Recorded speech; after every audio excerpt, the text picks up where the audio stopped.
students. Welcome to the class once again. Today I am going to start a very new chapter in history, that is the countryside under the company's rule. Now, earlier we had already seen that how the Britishers entered in India, what was their basic purpose to enter in India, and eventually what they turned out into. Eventually, they occupied all the territories in India and they started to rule in India. Now, in this chapter, we are going to see that after acquiring certain territories, what changes did they bring in those territories and how did they accumulate the power and started to rule in different part of our country. Beginning with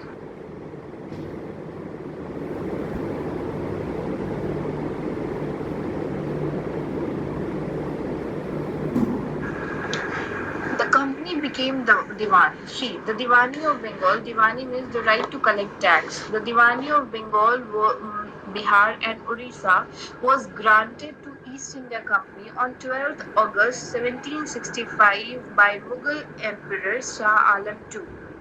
They were given through this Diwani, the company got all the rights to collect all the revenues from all these three states. Earlier, these three states were united, then they were not divided.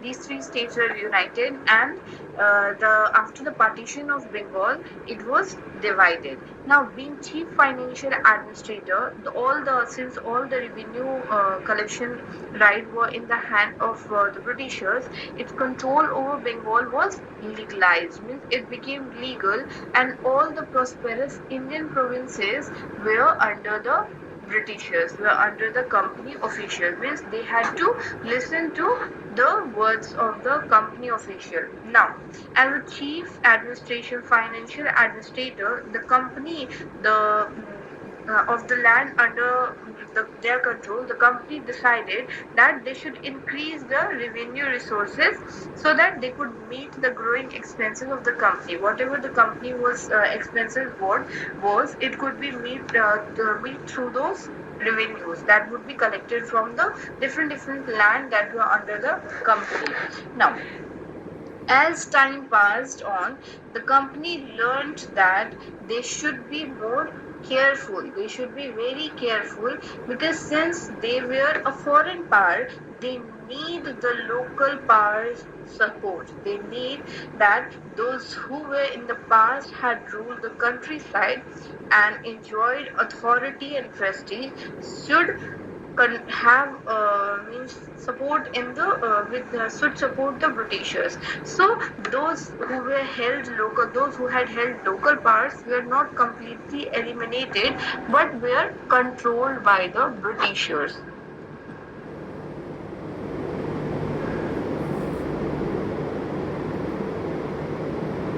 Now, what were the different sources in this chapter? First, we will see that in this chapter we are going to see that how the company came to rule the countryside and organized revenue resources and produce the crop it wanted. Different crop, whatever crop that the company wanted, how it started to produce that. Now, see, first we will see that what were the sources of revenue for the company. The company wanted to increase revenue without any fixed assessment and collection. It means there were nothing fixed that this a particular amount of money will be collected as a revenue. They collected it according to their need. They tried to exploit the Indian traders by buying cotton and silk at a very cheap rate, and it was as cheap as it could be possible, and soon there was no need. Earlier the company had to uh, take the goods and have to import gold and silver from Britain in India, but after the revenue was raised, after they rose the revenue, there was no need for the company to buy Indian goods. By importing those gold and silver, the revenue of Bengal made them rich enough to do so. Means The revenue of Bengal only helped them to purchase the product from India and then take it back to Britain. So this was very much dreadful. The dreadful it showed the very much dreadful effect on the economy of Bengal, because there was no profit seen in Bengal, because the revenue whatever revenue was collected, it was it directly went to the Britishers. So the Bengal economy went into crisis at that time, and the artisan, the people who were living in villages, they started to leave those area and move forward. And because the peasants were also not able to pay their dues that they have taken from other people. Okay, and see what the company official, they also used to force these artisans and peasants to sell their products at a very cheap rate, which was very much impossible for them.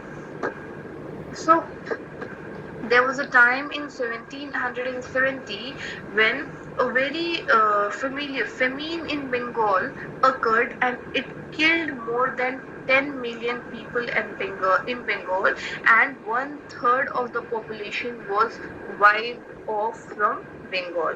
So these were the things that were seen after the company started to collect revenue according to their own choice, to meet their own expenses. Okay.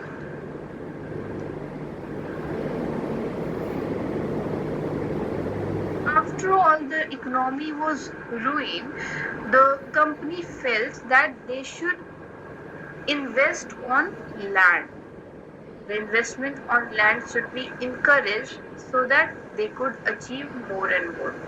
And it was at this stage that the idea of fixing land revenue was emerged. Okay, it emerged that the land revenue on particular area should be fixed, and after a very long discussion, the permanent settlement was introduced in Bengal and Bihar by Lord Cornwallis in 1793, and it had basically two main basic features. What was the first feature? The first was that the zamindars, rajas, and revenue collectors, along with talukdars, they became the landlords. As the company gave them the right, the company converted these people into landlords. Okay, and zamindar did not only act as agent of the government in collecting land revenue, but they also had right of ownership. These right of ownership made them hereditary and transferable. And on the other hand, if we talk, this was the situation of condition of zamindar, that all the entire land were in their hands. But on the other hand, the cultivators who produced the goods were reduced to status of mere tenants, means they were just working on the land of these zamindars, and they were left on the mercy of these zamindars. And this was all done so that revenue could be collected on time by the zamindar. How? See, the cultivators, when they were given the position of tenants, the use of pasture, forest land, irrigation, fisheries, where these were some rights which were sacrificed by these people. Okay, and in fact, the tenants of Bengal and Bihar were, as I said, were completely left on the mercy of Jamindar, and it was done so that zamindar could be able to collect the taxes, to collect the revenue on time. Okay, the second thing,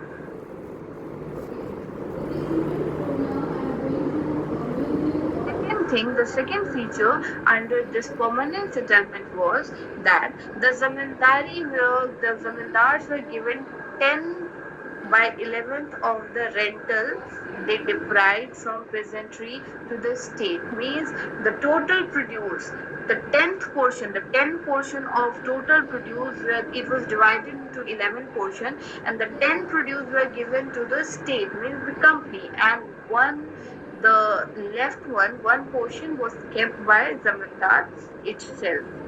But the sum, here there was a feature that the sum that was said was fixed permanently.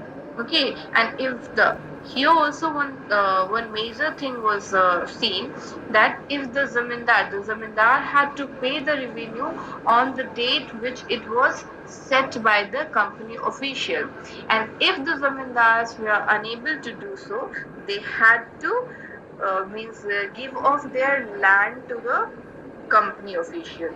Okay, so this was the second thing.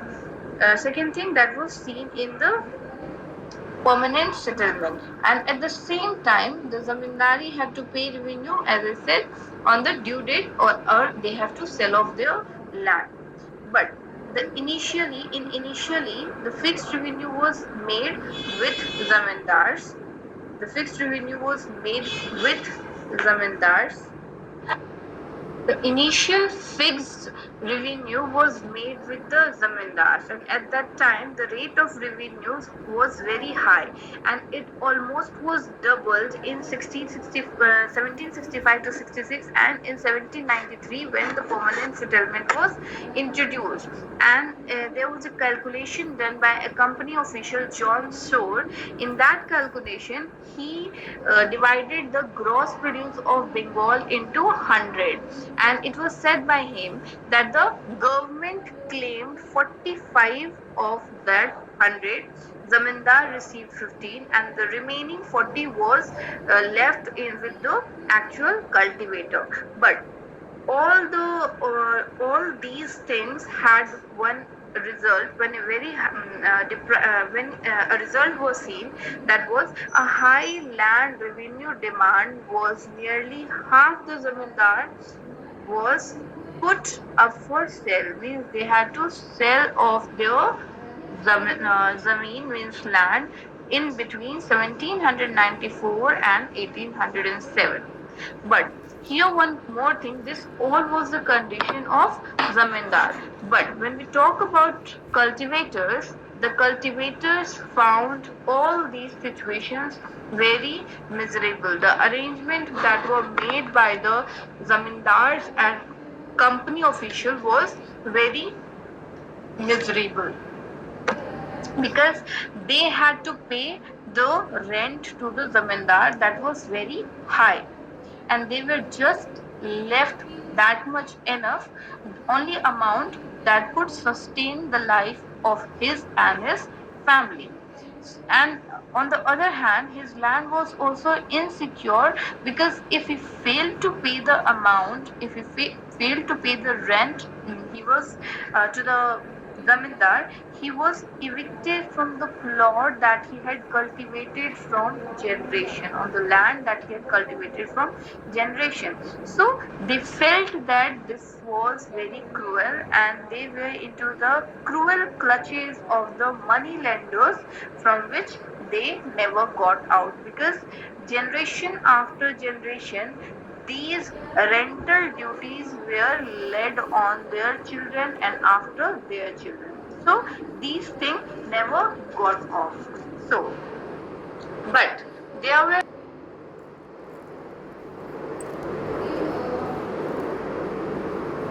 benefits of permanent settlement also. The very first benefit was that the British officer realized that their rule would be unstable, so they need the local supporter who would act as buffer between the people of India and the company official. So the existence of zamindari came, and their existence were owned by British rule, and who would therefore be compelled by its own basic interest to support it. The second benefit that was seen in the permanent settlement was that the permanent settlement guaranteed stability of income, because collection of revenue through a small number of zamindar seemed to be much simpler as compared to collecting revenue from each cultivator. The cultivator number of cultivator were put in the hand of one zamindar, and that zamindar was responsible to collect the revenue of all those cultivators who were under him, and the zamindar had to give that revenue to the company officials, so it became very simpler for them and cheaper than the process of dealing with the lakhs of cultivator.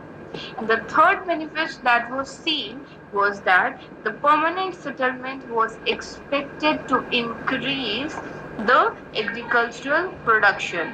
Since the land revenue would not be increased in future, the zamindars would be inspired to extend cultivation and improve agricultural productivity as was being done by in Britain by its landlord. Means whatever things were going on Britain, they started to take off that in India.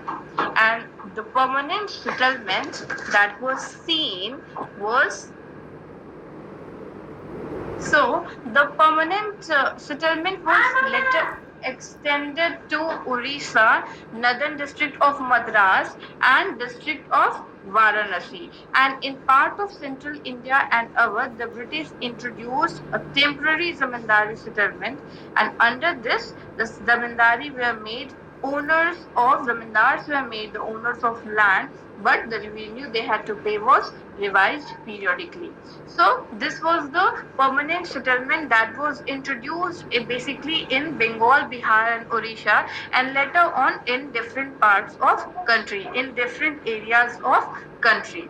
I hope till here you are very much clear. If you have doubt, you can ask me. You can write your message. You can write your query in my number or Google Classroom. I'll try to solve that query. For now, have a good day and thank you.